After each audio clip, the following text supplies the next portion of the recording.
Good evening, reloaders, fellow YouTubers, old school computer fans. This is a very short and trivial video. Trivial in the sense that it's a minor detail, but I thought I'd finally close the loop. And that loop is on my powder charge identification.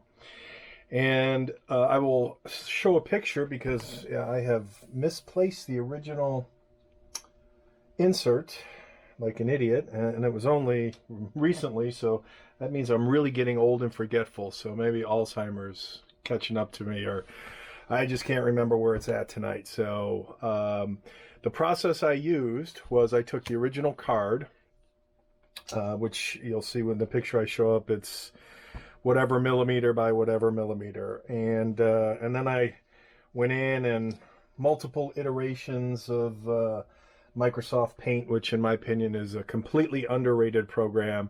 And then I created different types of cards with, you know, the logo and the type of powder that I'm using, and then my particular recipe.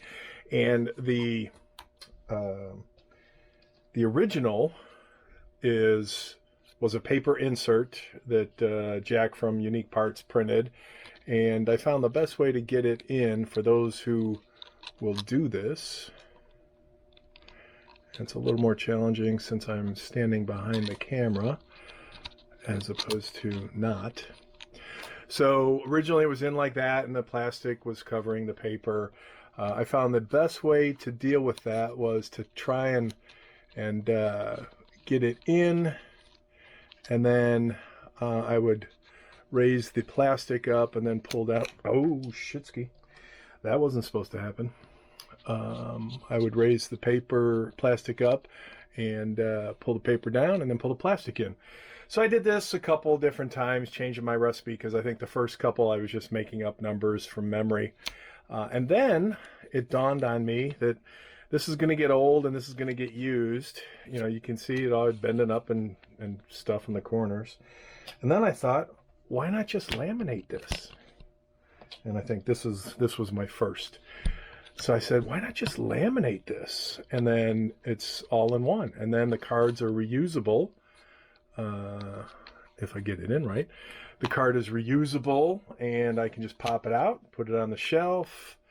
A little more functional for me, because then I don't have to worry about what you just saw with playing with paper, and again, it's a little tough to get it in when I'm standing behind the camera. So then I was like, okay, this is cool. And I thought, yeah, it's just a little too blue. You know, you can see the Winchester logo for the powder and the WST, and you can see the recipe. And I thought, eh. So then I just started playing with colors and texts and logos and whatnot. And this is what I've settled in on as my current standard. In terms of, I'll throw a picture of the actual powder type, and then I'll put my specific recipe together. And, you know, whether this is the final incarnation or I play with other colors, reds, blacks, white, whatever. But I thought this was the finishing touch to a minor detail, but still valuable in terms of, you know, because I've said to myself, what's my recipe? Is it 4.3 or is it 4.0?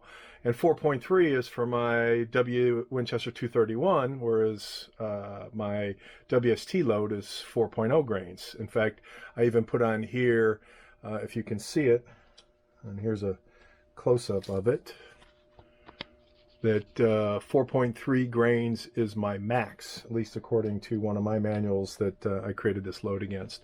But I thought this was a cool way of adding that final detail, and again being very reusable, so that I can have multi-cards in there.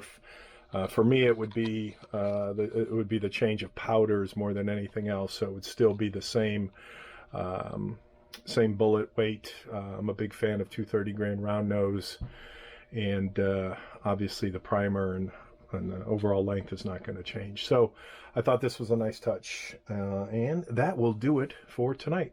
Good night.